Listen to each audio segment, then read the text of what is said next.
Before we get into it, remember to like, comment, and subscribe. Remember Mixer Lil B? Microsoft.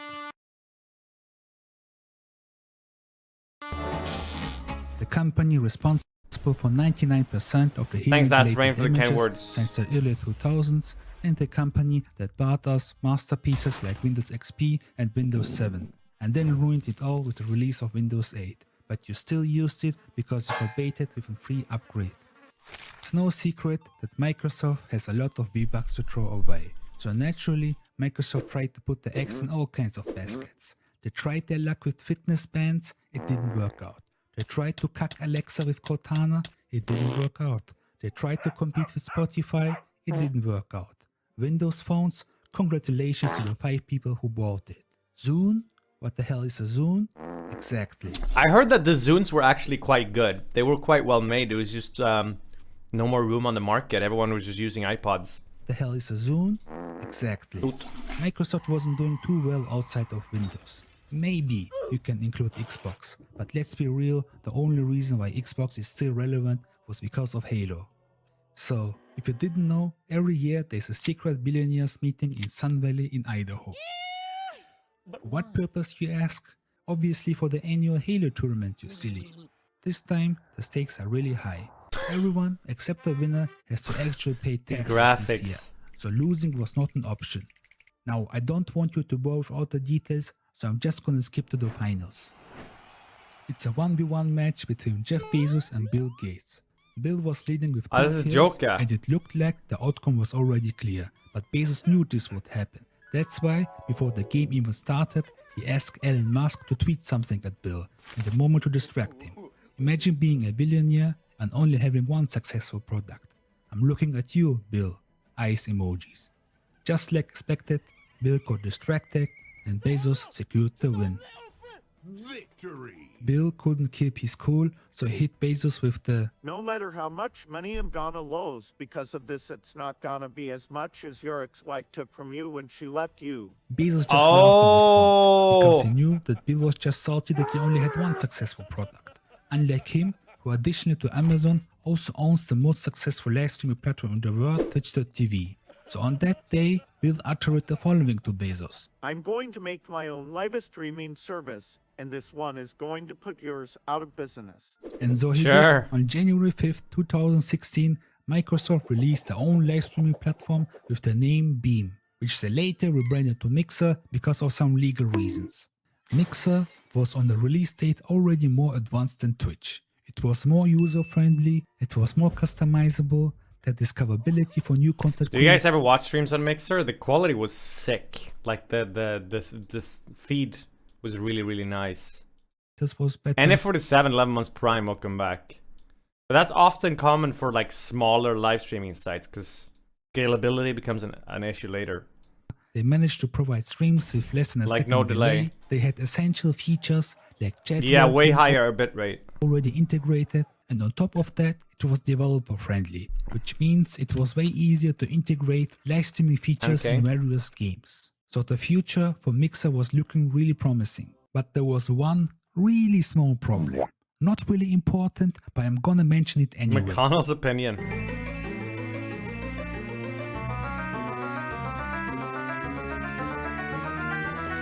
Had no streamers? We don't care. Let me tell you, we don't care. While it is true that Twitch viewers hate how Amazon handles this website, I mean, if getting 9 ads in a row does not scream "we don't give a fuck about you," then I don't know what does. But it doesn't mean that they're all just going to switch over to Mixer, even if it's technically better. I mean, why should they? All their favorite streamers and communities are still on Twitch. The popular streamers themselves will not just randomly break their contracts and leave to a platform with an uncertain future. These video clips are so good. So, Microsoft was in a tough spot, and the fact that Facebook and YouTube were slowly realizing the potential of live streaming didn't help the situation either. So Bill had to do something, or his plan to get revenge against Bezos will just fall in crumbles. So he gathered the smartest scientists in the world in one room to come up with a solution to save Mixer. Many simulations and experiments have been performed, but sadly without any progress. Months went by, but still no results. One day, Bill was sitting in his office, desperately waiting for good news. The moment when he almost lost all hope, there it was. We did it, sir. We finally did it. We figured out how we can save Mixer. The answer was Monster right 1, in Monster front of 3. us all along. Just get a house. That's right. Microsoft did what every other big company does. Just buy it if you can't make it better. I mean, Amazon did the same thing. They didn't develop Twitch. Obviously, Bezos would not sell Twitch to Bill, so they bought something different instead. Ah, yes. As of today, I will be streaming exclusively on Mixer. What are you most excited for about this change? Ninja pacifiers. I want your baby sucking on me. The golden boy himself, the dude who led the Poggers Fortnite craze, the bloke who at the time held the record for the most current subs with 269,000, the dude who played Fortnite with the most corniest and overrated rapper of our generation. Oh shit. The crack addict looking ass who appeared on Jimmy Fallon, the blue-haired lad who stole the title of the most famous lesbian in the world from Ellen DeGeneres. That's right, Mixer bought Richard Tyler Blevins, aka Ninja. And they didn't just stop there. Shortly after, Shroud announced that he will also join Mixer. If Microsoft had the money to casually buy out Ninja and Shroud, it meant they could buy out almost everyone. If you were a big streamer at the Hold up, let me look at this grocery store. XUCL, Soda's Friend, Pokimane, Ass Mongold, Moon, Forsen, Greek God X, Soda VTubers Change You, Swag, and Fat. If you were a big streamer at the time, you basically had two options. Take the offer from Mixer and get almost instantaneously life-changing money and essentially retire, or stay at Twitch and maybe at the end of your career you will earn more money than what Mixer offered. Clearly, the first option is easier on your mind. That's why Ninja left Twitch with 30 million in his pocket and Shroud with 10 million. This was the problem though also, is that they already got the bag no matter how their performance was. So there was no incentive left for them to give a shit.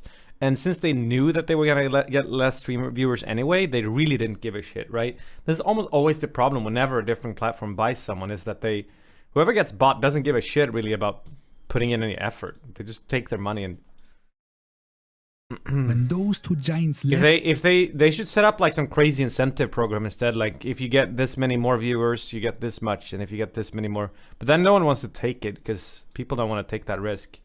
Suddenly Twitch didn't feel like an unstoppable The contract included a bunch of promos, or did it? Anymore. For the first time in the history of live streaming, Twitch felt vulnerable. And you knew that Twitch was sweating balls, because right after Ninja and Shroud left, other big streamers like Lyric and Tim made a wholesome and totally not forced tweet about how they love Twitch and want to continue their partnership with them. But all of that didn't matter anymore, because all eyes are on Mixer right now.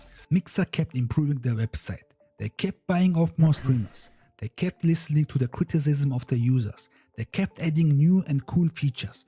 When they made mistakes, they took full responsibility and fixed the problems. And most importantly, you actually had a good time as a viewer and as a streamer. So Bill did it. He finally got his revenge against the bold man himself. Despite all odds, he dethroned Twitch and made Mixer the #1 live streaming platform in the world. But this is not what actually happened, is it? In the end, Mixer didn't achieve anything and Twitch was still #1. But why? Surely a multi-billion company like Microsoft had more than enough resources to actually compete with Twitch on an equal footing. First of all, they grotesquely overestimated Ninja and Shroud's fanbase. People watch them because they are really good at FPS games. While it is true that the FPS niche has the largest following compared to other genres, it is also true that FPS NDs are one of the most unloyal kind of viewers we can attract. If there's any kind of mild inconvenience, they're gonna drop you faster than Netflix sub count. Look, this is Ninja. Not too long ago, after he broke all kinds of records on Twitch, streaming Final Fantasy XI with only 5k viewers. Compared to his 60k he had a day before. Only 5k viewers? What a loser! He even got by some random jackass as a joke. So if Ninja's fanbase is unloyal to that degree, the last thing they're gonna do is follow you to a completely different website if they can just watch someone else on the platform they're already familiar with. Which brings us to the main problem. Mixer had no one who actually understood how Twitch or live streaming worked. You just know that some boomers sat together and bought Ninja and Shroud because they were the top results on Google. Another clear sign that Mixer had no idea what they were doing was when Halo Infinite was about to hit the shelves. At this point, it was well known. Yeah, I wonder if it, instead of buying two really big names and expensive streamers, if they just bought up like all of the mid-segment streamers, the NymNs basically, if you will, just put a shit ton of them instead. I wonder if that would have worked out better. Hard to say. New game releases do That's really what YouTube well did? on first couple of days, even if the game turns out to be complete and utter shit. I'm looking at you. They probably did, you Atlas. just didn't know So about there them? was a huge potential to attract a lot of new viewers to Mixer, especially with Ninja, Would've known of whose some of them. superhero origin was in Halo. They could easily went with the Ninja is going back to his roots crap. Give early access only to the streamers on Mixer and enable exclusive item drops just for watching. But they didn't. Ninja nor Shroud were even streaming Halo. On the release day, Ninja was streaming Fortnite with 9k viewers and Shroud was playing Watching Paint Dry Simulator with 5k viewers. This exact moment was when even the biggest copium addicts realized that Mixer had no future. So, on July in 2020, Microsoft shut down Mixer and got absorbed by Facebook Gaming. You know, the website which casually doxes you by typing into a streamer's chat. In the end, Mixer was a failure, not because it was an impossible task, but because of Microsoft's poor decision making and later lack of interest, proving yet again that the last good product they made was Windows 7. Oh, you tell him, Joka. That was a great video. Chat, go check out Joka's stuff. He deserves way more views. Obviously puts a lot of effort into it. The visuals are really good in these. Must take a really long time to do all of this. So yeah, big thumbs up from me.